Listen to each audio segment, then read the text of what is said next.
এটা একটা মূল কারণ হলো যে আস্তে আস্তে মুসলমানদের ঈমান আকীদা দুর্বল হয়ে যাচ্ছে। কথা ঠিক না বেশি? নবীজি সাল্লাল্লাহু আলাইহি ওয়াসাল্লামের সাহাবী হযরত ওমর ফারুক রাদিয়াল্লাহু আনহু তিনি যখন শাসনকাল ছিল, এই শাসনের অবস্থা এমন ছিল যে তার কথা শুনলে পরশক্তি কাগজ পর্যন্ত থরথর করে কাঁপতে থাকতো। সেই সময় হযরত ওমর ফারুক রাদিয়াল্লাহু আনহু তিনি প্রায় 26টা দেশের শাসনকর্তা ছিলেন। সুবহানাল্লাহ বলুন না, কত দেশের শাসনকর্তা ছিলেন? অর্ধ পৃথিবী তিনি শাসন করেছেন। কতটা পৃথিবী? ওই সময় বর্তমানে আরবি ভাষা হলো 26টা রাষ্ট্র। বর্তমানে আরবের ভাষা হলো 26টা রাষ্ট্রের মধ্যে আরবের ভাষা চলতেছে। ওই পুরো আরবটাই ছিল শুধু সৌদি আরব, এক রাষ্ট্র ছিল। মুহতারাম হাজিরিন, ওই সময় আস্তে আস্তে দেশ এখন ভাঙতে ভাঙতে ছোট হইতে হইতে এখন আরবের ভূখণ্ড হয়েছে 26টা রাষ্ট্র। এইভাবে পৃথিবীর বিভিন্ন রাষ্ট্রে পরিণত হয়েছে। 227টার মতো পৃথিবীর মধ্যে রাষ্ট্র আছে। মুহতারাম হাজিরিন, ভালো করে খেয়াল করেন, অর্ধ পৃথিবী যদি তিনি শাসন করে থাকেন, তাগত পর্যন্ত তার কথায় ভয় পেত, তার কথা শুনলে কাঁপত। ওই সময় তো সাহাবীদের হযরত ওমর ফারুক রাদিয়াল্লাহু আনহুর কাছে কোনো বর্তমানের আধুনিক কোনো যন্ত্র ছিল না, আধুনিক কোনো অস্ত্র ছিল না। বর্তমানের যেই তাগতিক শক্তি আছে, যেই পারমাণবিক অস্ত্র আছে, সেই অস্ত্র দ্বারা কখনো কল্পনা পর্যন্ত করে নাই মুসলমানের হাতে এত ক্ষমতা থাকার পরেও আজকে ইহুদিদের পাঁচাটা ঘোরাবি করে যাচ্ছে। বুঝতে হবে এগুলা তারা বর্তমানে যা করছে এগুলো আসলে অস্ত্র শক্তি দিয়ে কিছু করা যায় না। ঈমান শক্তি হলো প্রকৃত শক্তি। কথা ঠিক না? সাহাবায়ে কেরামের অন্তরের মধ্যে ঈমানি শক্তি ছিল, এজন্য ইহুদিরা সাহাবারা ভয় পেত। আর বর্তমানে আমল ঈমান আকীদা দুর্বল হয়ে যাওয়ার কারণে এতগুলো ইসলামী রাষ্ট্র থাকার পরেও, এতগুলো মুসলমান কান্ট্রি থাকার পরেও, 250 কোটি মুসলমান থাকার পরেও আজকে ইহুদিরা সাহাবারা মুসলমান গোলামি করে যাচ্ছে। এখনো গাজা, এতগুলো পৃথিবীর মুসলমান কান্ট্রি, তারা গাজাকে স্বাধীনতা ঘোষণা করার পরেও, স্বীকৃতি দেওয়ার পরেও আজ পর্যন্ত গাজার স্বাধীনতা ঘোষণা করতে পারে নাই। কথা ঠিক না বেঠিক?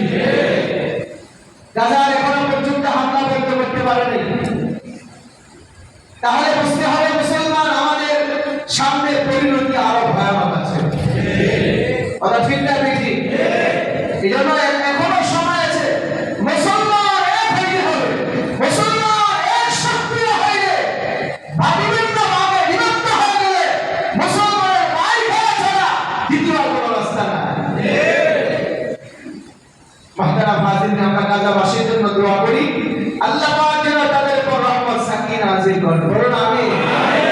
আল্লাহ পাক যেন তাদেরকে স্বাধীনতা দান করেন। বলুন আমিন। আল্লাহ পাকের নসর সাহায্যের মাধ্যমে তাদেরকে যেন আল্লাহ পাক আযাদ দান করেন। বলুন আমিন। তার পাশাপাশি মুসলমানের চরম শত্রু ইহুদি ইসরায়েলি এই সন্ত্রাসী বাহিনীকে আল্লাহ পাক যেন জমিন থেকে একেবারে নিশ্চিহ্ন করে দেন। আল্লাহ পাক যেন কবুল করেন। বলুন আমিন। প্রিয় উপস্থিতি, যে কথা বলতেছিলাম, মুসলমানের সব সময় ধর্ম নিয়া, নবী নিয়া আর মুসলমানদেরকে নিয়া সব সময় ষড়যন্ত্র করেছে তারা। তারা কি আমাদের বন্ধু না শত্রু? বন্ধু না শত্রু? আমাদের নবীকে নিয়া, আমাদের মুহাম্মদের ব্যক্তিকে নিয়া দুনিয়া থেকে বিদায় নেওয়ার ষড়যন্ত্র করেছে ইহুদি। ঠিক না বেঠিক? আল্লাহর পয়গম্বরের উপরে যখন সূরাতুল ফালাক এবং নাস নাযিল হলো, তখন হযরত আয়েশা সিদ্দিকা রাদিয়াল্লাহু আনহা তিনি বললেন, ইয়া রাসূলুল্লাহ, আপনি তো চাইলে ওই ইহুদির প্রতিশোধ নিতে পারেন, আপনি তার বিচার করতে পারেন, আপনার অনেক শক্তি ক্ষমতা আছে, অসংখ্য সাহাবায়ে কেরাম আছে, তাকে ধরে নিয়ে এসে তার বিচার করতে পারেন। নবী সাল্লাল্লাহু আলাইহি ওয়াসাল্লাম বলেন, না, আমি তাকে মাফ করে দিয়েছি। সুবহানাল্লাহ।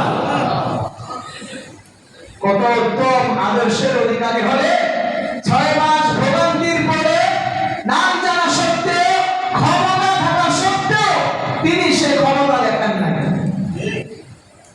তিনি কি আদর্শের অধিকারী, শ্রেষ্ঠ অধিকারী আছিলেন কি?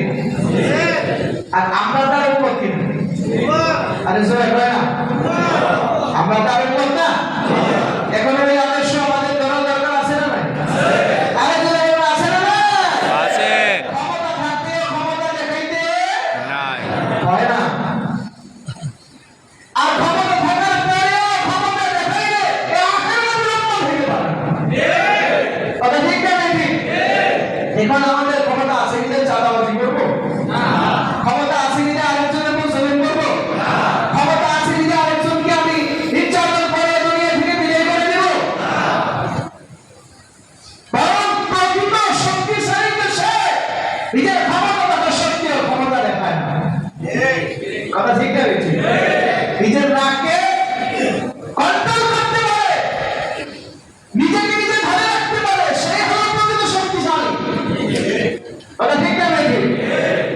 আর সে সবচেয়ে বড় উত্তম আদর্শের অধিকারী যারা নিজে অন্যের উপর জুলুম করে না, বরং জুলুমের শিকার হয়। কি হয়? জুলুমের শিকার হয়। নবী সাল্লাল্লাহু আলাইহি ওয়াসাল্লাম ইয়াহুদীকে মাফ করে দিয়েছেন। মুহতারাম হাজিরিন, তাহলে